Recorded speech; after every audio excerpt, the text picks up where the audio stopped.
નમસ્કાર વિદ્યાર્થી મિત્રો, સ્વાગત છે તમારું તમારી પોતાની યુટ્યુબ ચેનલ માય ટીચિંગ ક્લાસમાં. આજે આપણે ભણીશું ધોરણ 10 વિષય ગુજરાતીમાં કાલા સ્વાધ્યાય પોથીમાં પાઠ 8 છત્રી, જે એક હાસ્ય નિબંધ છે અને જેના લેખક છે રતિલાલ બોરીસાગર. ચલો વિદ્યાર્થી મિત્રો, વિભાગ એ ચાલુ કરીશું. વિભાગ એમાં જુઓ, પહેલો પ્રશ્ન છે, એક વાક્યમાં ઉત્તર લખો.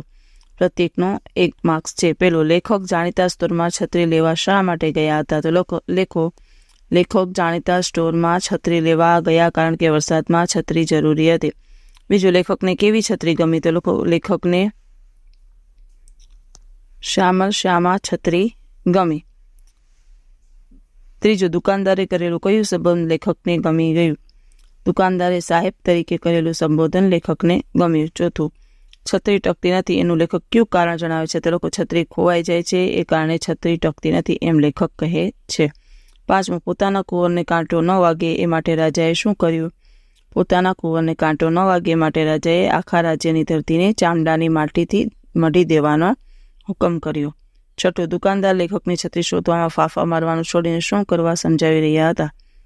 દુકાનદાર લેખક છત્રીને શોધવા ફાંફા મારવા છોડી દઈને છત્રી ખોવાય જ નહીં એનો ઉપાય શોધવા સમજાવી રહ્યા હતા. સાતમું, દુકાનદારે છત્રી પાટના લેખકની શી સલાહ આપી?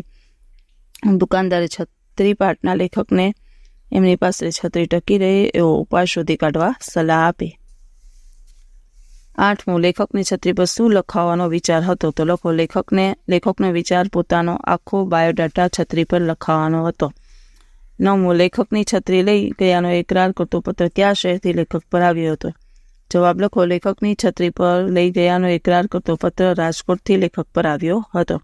10મું, છત્રી લેવા જવાની બાબતમાં લેખકનો શો દ્રઢ મત હતો? તો છત્રી લેવા જવાની બાબતમાં રશિયા જવું પડે તો પણ જવું જોઈએ એવો લેખકનો દ્રઢ મત હતો. 11મું, છત્રી પાઠ લેખકના કયા કાવ્ય સંગ્રહમાંથી લેવામાં આવ્યું છે? છત્રી પાઠ લેખકના હાસ્યમ સંગ્રહમાંથી લેવામાં આવ્યું છે. 12મું, રાજકોટથી વળતી બસમાં પાછા ફરતા લેખક છત્રી ક્યાં ભૂલી ગયા? રાજકોટથી વળતી બસમાં લેખક પાછા ફરતા અમદાવાદ ઉતરતા બસમાં છત્રી ભૂલી ગયા. બીજો પ્રશ્ન, 3-4 વાક્યમાં ઉત્તર લખો. પેલું, લેખકે છત્રી ખોવાઈ ન જાય તે માટે કઈ સલાહ અમલમાં મૂકી?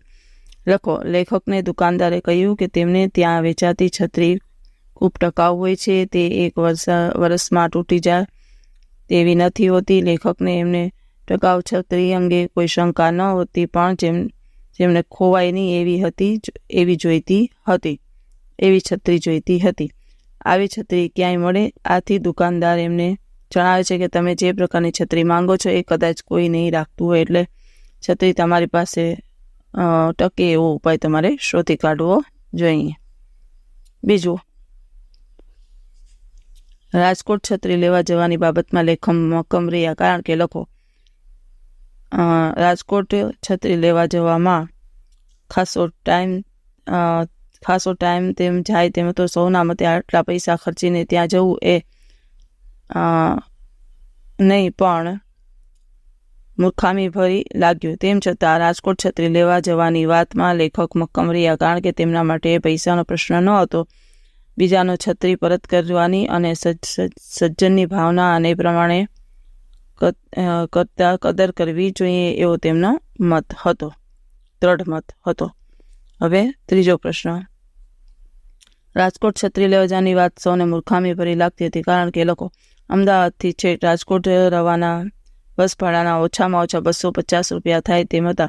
ઉપરાંત રિક્ષા ભાડા તેમજ ચા પાણી નાસ્તા વગેરેનો વધારાનો ખર્ચ ઉમેરીને 350 રૂપિયા થઈ જાય. આથી રાજકોટ છત્રી લેવા જવાની વાત સૌને મૂર્ખામી ભરી લાગતી હતી. પછીનો પ્રશ્ન, 10-12 વાક્યમાં મુદ્દાસર ઉત્તર લખો. 4 માર્ક્સનું છે. પહેલો પ્રશ્ન, છત્રી ન ખોવાય એ માટે લેખકને કેવી સલાહો મળતી હતી? લખો. છત્રી ન ખોવાય એ માટે લેખકને આ સલાહો મળી હતી. લેખકે ગળામાં માળાની જેમ મોટી દોરી નાખવી, એ દોરી સાથે છત્રીને બાંધી દેવી, છત્રી ખુલી શકે એટલી મોટી દોરી રાખવી, વરસાદમાં ભીની થયેલી છત્રીથી શર્ટ ભીનું ન થાય એ માટે ઉપરના ભાગે ઓછાળ વાટી રાખવો.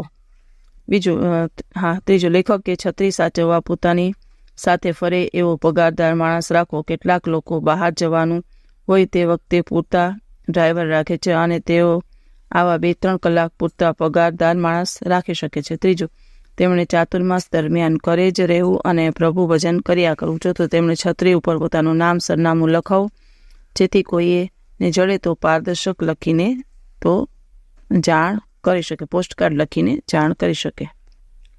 બીજું, અમદાવાદ રાજકોટની મુસાફરી દરમિયાન ખોવાયેલી છત્રી ક્યાં છત્રી પાઠના આધારે લખી છે? તે લોકો અમદાવાદ રાજકોટની મુસાફરી દરમિયાન લેખક છત્રી ભૂલી ગયા હતા.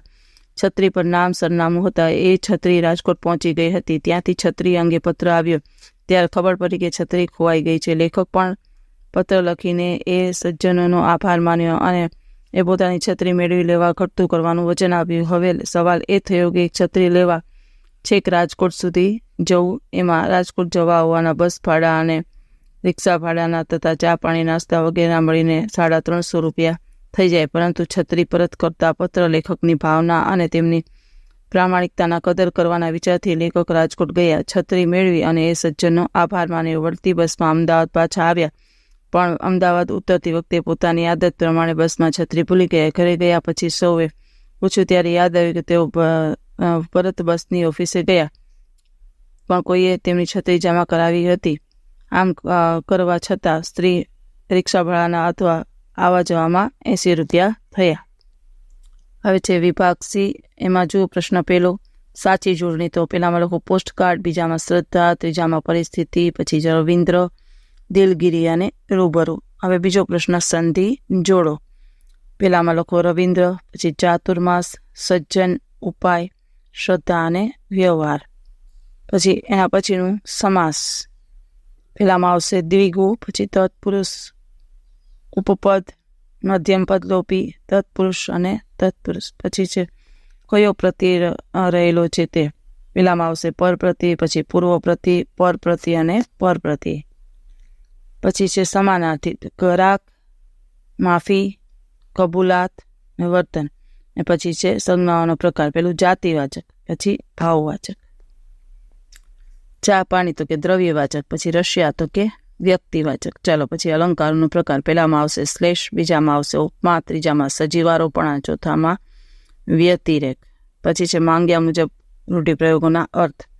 ફાફા મારવા તો કે વ્યર્થ પ્રયત્ન કરવા, કારગટ નીવડવું તો કે સફળ થવું, કદર કરવી તો કે મહત્વ સમજવું, ત્યાગ કરવો તો કે છોડી દેવું, કશું ન વળવું તો કે કોઈ ફાયદો ન થવો. પછી છે શબ્દ સમૂહ માટે એક શબ્દ. પહેલામાં આવશે શ્યામા, પછી ચાતુ અને ઓછાળ. પછી વિરોધી, ઉધાર તો કે જમા, ટકાઉ તો કે તકલાદી, સહેલું તો કે અઘરું, જ્ઞાન તો કે અજ્ઞાન, ભીની તો કે સૂકી, પ્રશ્ન તો કે ઉત્તર, નવી તો કે જૂની, ઘટતું તો કે અણઘટતું, સજ્જન તો કે દુર્જન, નકામો તો કે કામનો. પછી શબ્દોના અર્થ. પહેલા તો કે પ્રથમ ને પહેલા તો કે પૂર્વ, સાલ તો કે વર્ષ અને શાલ તો કે ઓઢવાનો.